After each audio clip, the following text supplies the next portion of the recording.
Inconsistency puts egg on the brightest faces. Going into the 1968 season, the defending champions in the West, the Oakland Raiders, were picked to waltz easily to the Super Bowl. That prediction was made pre-season. In the East, the Houston Oilers, although not a consensus favorite, were expected to make a respectable showing. That, too, was pre-season. The New York Jets were the Oilers' greatest threat, but the New Yorkers also proved inconsistent. So when the Jets visited Houston's Astrodome, each side could predict the outcome, and then only hope.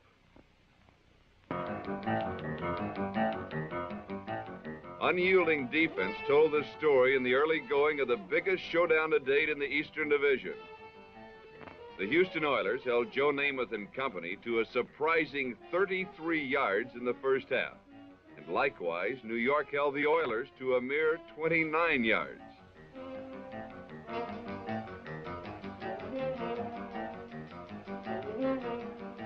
When quarterback Bob Davis did get the ball off, things didn't go any better for him.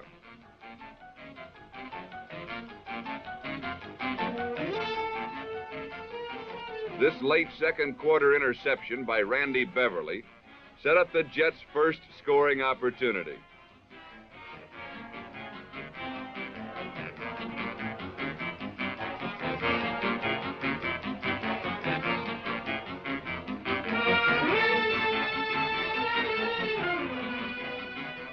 Namath's third completion out of 12 attempts found George Sauer at the Houston 1-yard line, where Namath then went over for the touchdown.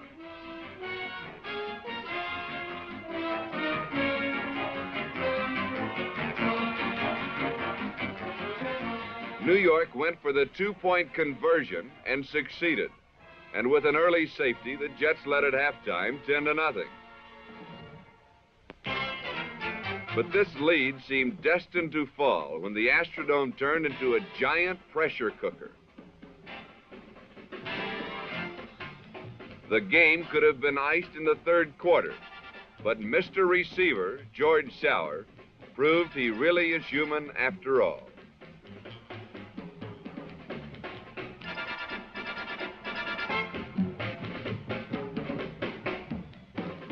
Houston's Bob Davis was hurt in the last quarter, and that brought on reserve quarterback Don Truill, number 10. And the performance he turned in, to say the least, was astonishing.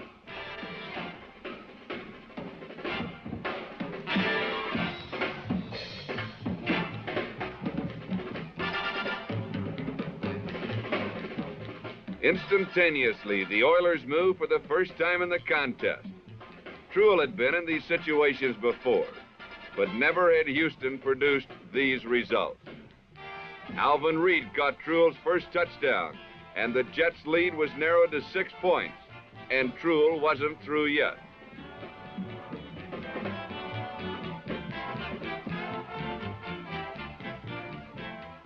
A roaring crowd of 51,000 saw Truill give a repeat performance as he connected with split-end Jim Byrne with 4 minutes to go for a touchdown that suddenly gave Houston a 14-13 lead.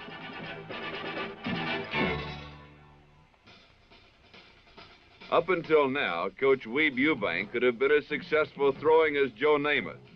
But that was up until now, and that was before they really counted.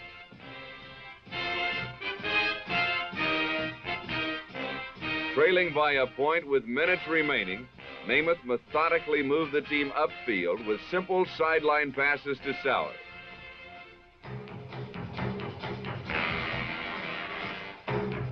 And then got an extraordinary assist from Emerson Boozer, who carried the ball past midfield.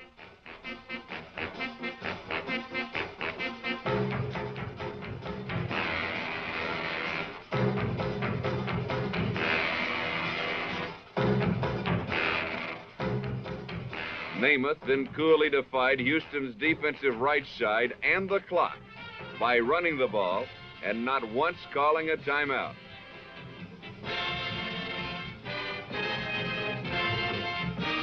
Boozer and Matt Snell carried inside the 2, and with 48 seconds to play, Snell followed tackle Winston Hill and Emerson Boozer through the same hole for the winning touchdown that protects the Jets' one-game lead in the Eastern Division.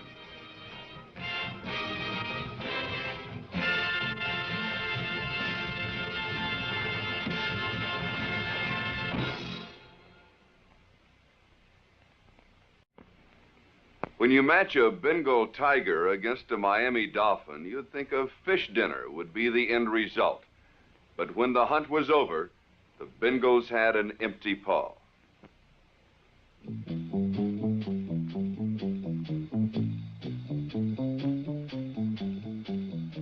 In the first half, Miami displayed a crushing pass defense that held the Bengals to only 4 receptions. Like this one, they were all hard-earned and extremely painful.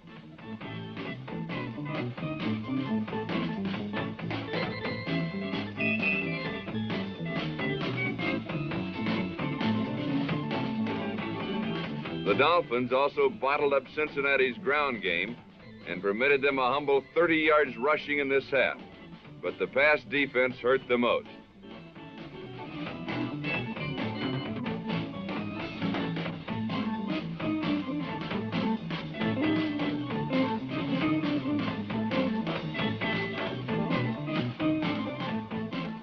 This defense was so effective that Paul Brown's offense was unable to register a point in the entire half. Miami scored early on a 26-yard field goal that was set up by a Cincinnati fumble. Number 21, Jim Kick, pounded out 15 yards to the Cincinnati 25 to help set up quarterback Bob Greasy's toss to number 89, Carl Noonan.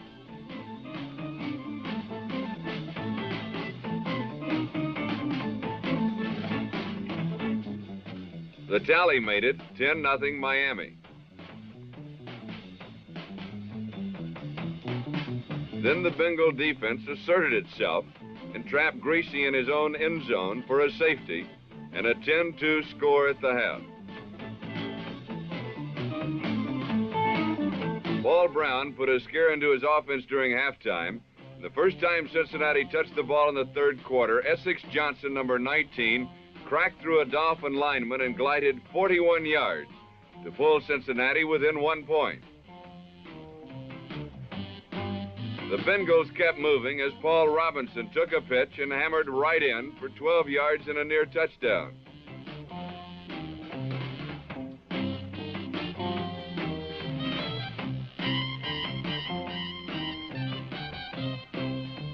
He stayed inbounds on the next play and scored from the 1, putting Cincinnati ahead for the first time, 16-10. But the Dolphin defense again intimidated the Bengals. Bob Trumpy caught a pass from Dewey Warren and fumbled it.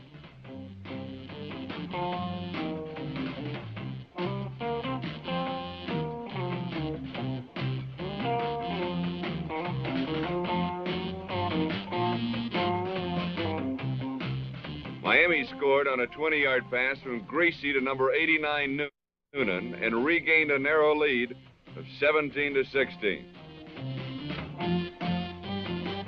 Miami held and again broke into Bengal territory.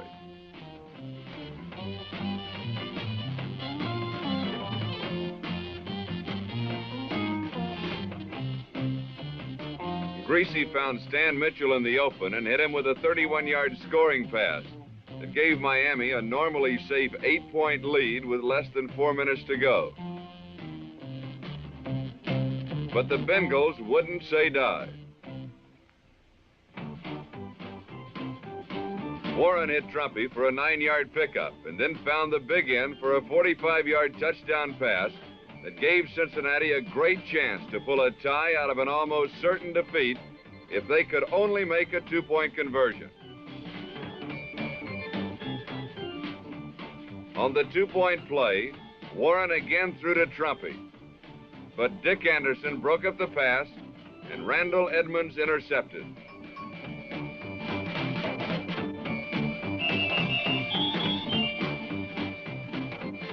The defensive effort gave Miami a narrow and hard-earned victory.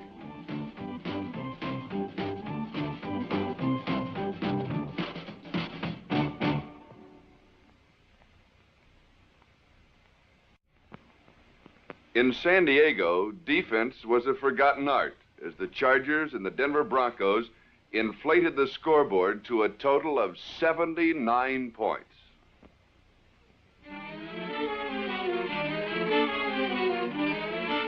In the second quarter, Marlon Briscoe, a rookie quarterback from Omaha, replaced the injured Steve Tinsey and put on a wild show. He was pressured and battered, but managed to rush for 68 yards, more than twice as much as any other Bronco runner.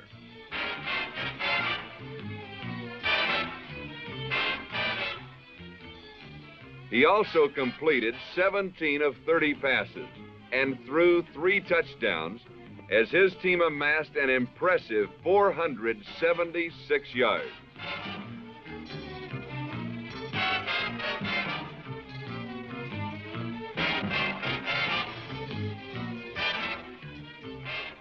Briscoe moved the Broncos toward their first score with accurate passes.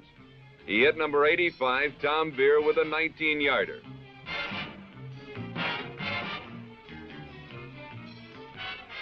Then he laid a 60-yard bomb in the hands of Jimmy Jones.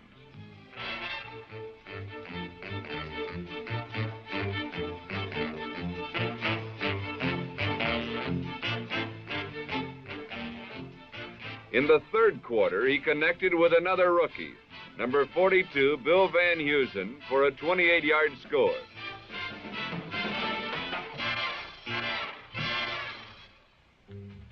But despite Briscoe's performance, the game was a phenomenal romp.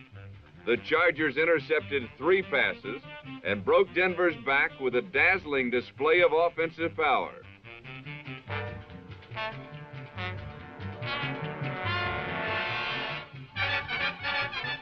Early in the second quarter, number 40, Joe Beauchamp, stole a Steve Tinsey pass and raced for a 35-yard touchdown.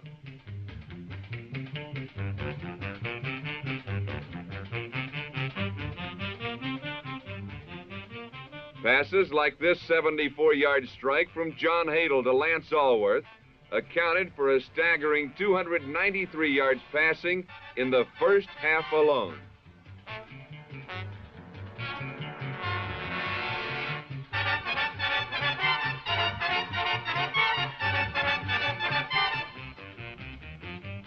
Another Hadle pass, this one to number 27, Gary Garrison, covered 21 yards and gave San Diego a 13-point edge in the second quarter.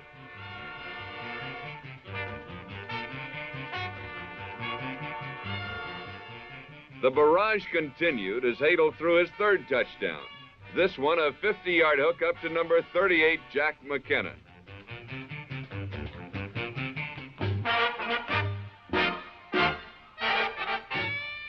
Hadle's fourth touchdown pass was a bombshell to Gary Garrison. The play was good for 56 yards and gave number 27 his second tally of the day. The ground game was no less potent, as Charger runners accounted for 211 yards. Gene Foster churned out 23 yards on this sweep around left end.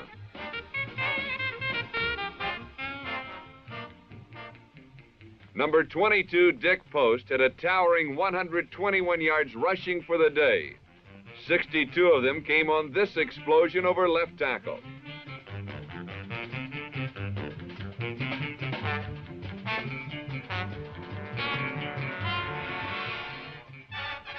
A change in quarterbacks failed to slow down San Diego's scoring marathon.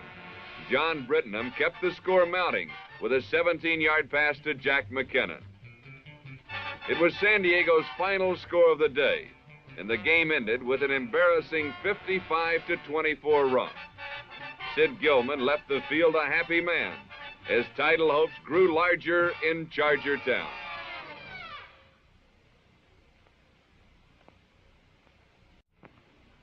If defense was a lost art in San Diego, in Boston, the Patriots and the Bills perfected that art. But the Patriots had the true master, not Michelangelo, but Buoniconti. In Boston, during the first half, both teams had plenty to kick about. Boston's number 47, Billy Johnson, ran the opening kickoff back 36 yards. But a stubborn Buffalo defense forced the Patriots to settle for a 39-yard Gino Cappelletti field goal.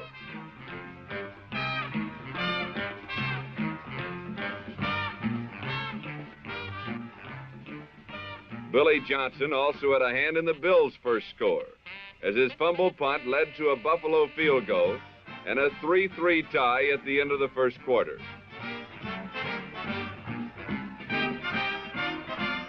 The hard running of number 22, Gene Thomas, helped Boston amass a rushing advantage of 203 yards against 49 yards for Buffalo, and it also set up Cappelletti's second field goal.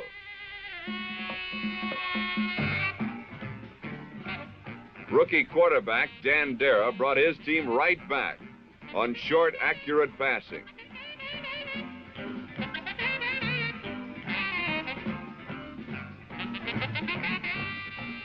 However, Boston got stingy, and Bruce Alford, number 46, came in to kick his second three-pointer for the Bills to make the score at the half 6-6. Number 25, Haven Moses, a top contender for Rookie of the Year honors, tried to generate the Bills' offense. But Buffalo, having had enough football for one day, had to sit back and watch a 30-minute special starring number 85, Nick Buoniconti. Nick came on with his offensive reading act as he intercepted a Dara pass.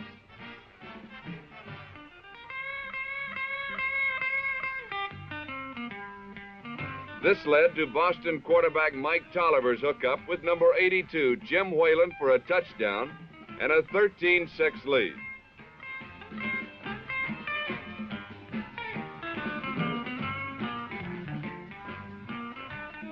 Buoniconti then gave another lesson in reading an offense.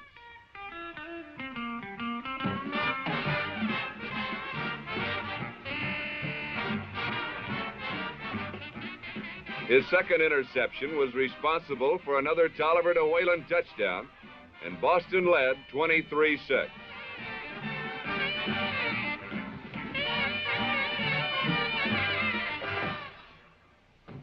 The Bills succeeded in getting a little airtime on a Dan Dara to Bill Masters pass.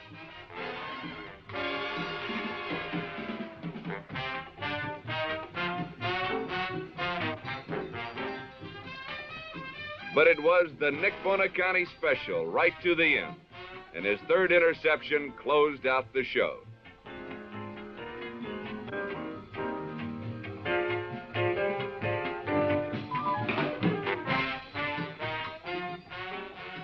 The 23-6 Boston win gives the Patriots a good shot at a share of the Eastern Division lead when they meet the first-place Jets next weekend.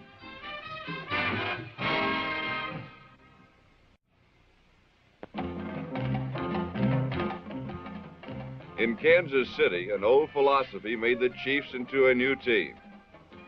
With the old T formation as their basic offensive deployment, the Chiefs were able to rip through the Oakland Raiders' famed defense.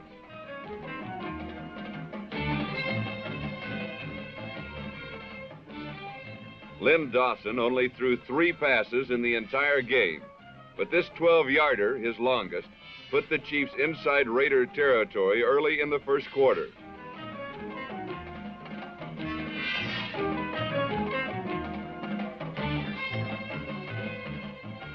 Using setbacks Mike Garrett, Wendell Hayes, and number 45, Robert Holmes, the Chiefs made up for their defunct aerial attack with almost 300 yards rushing.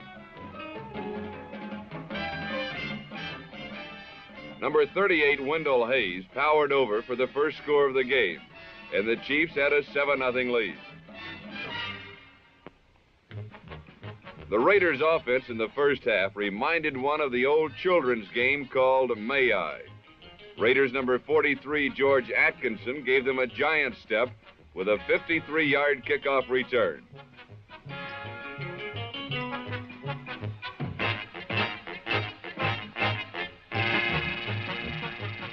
But that's all the Chiefs would allow. First, they made the Raiders take 4 steps backward.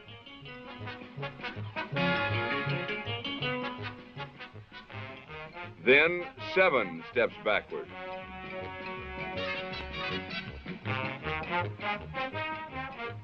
On 3rd and 21, Oakland's Darryl LaMonica tried to take a giant step.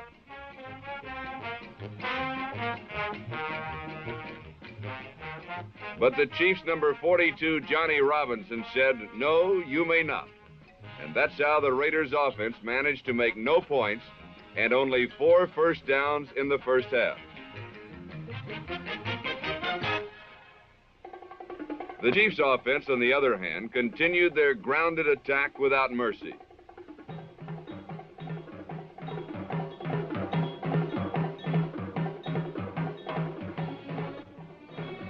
Robert Holmes for 32.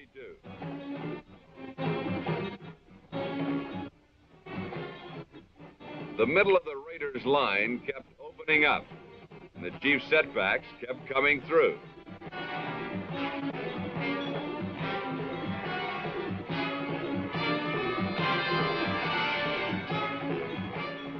From the 4, Kansas City surprised Oakland and went around in. Robert Holmes scored, and the Chiefs led by 2 touchdowns. A field goal gave them a 17-0 lead at halftime.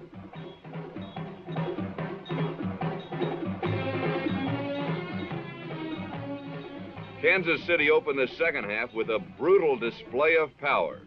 They continually gnawed at the center of the Raiders' defense.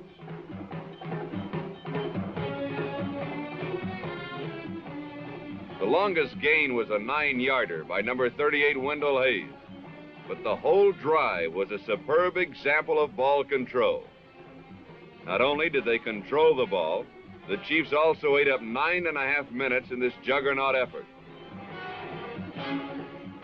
It was not spectacular football in the flashy sense, but it put 6 more points on the board, and the Chiefs led 24-0.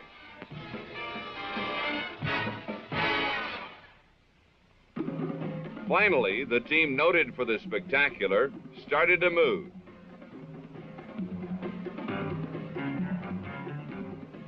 With little time left in the third quarter, the Raiders again looked like champions. Then came the spectacular, a 55-yarder from LaMonica to Billy Cannon, and the Raiders were on the board trailing 24-7.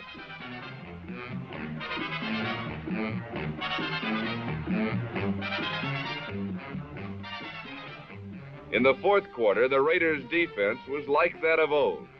Kansas City could not make 1 first down, and the Raiders scored 3 points on a field goal.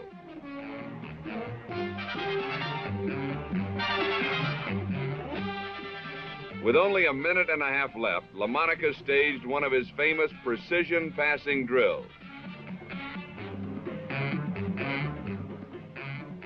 The passes were perfect, the gains were large, but the clock was small, and so was the Raiders' score.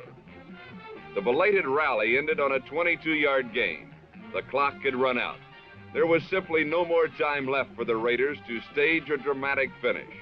The Kansas City Chiefs winning 24-10 is the fact, but what the fact means is that the Oakland Raiders, last year's champions, are now in 3rd place, and that's a long way from the Super Bowl. Where have all the good times gone? Long time ago, say the Oakland Raiders. The invincible Raiders have now been vincible for 2 straight weeks.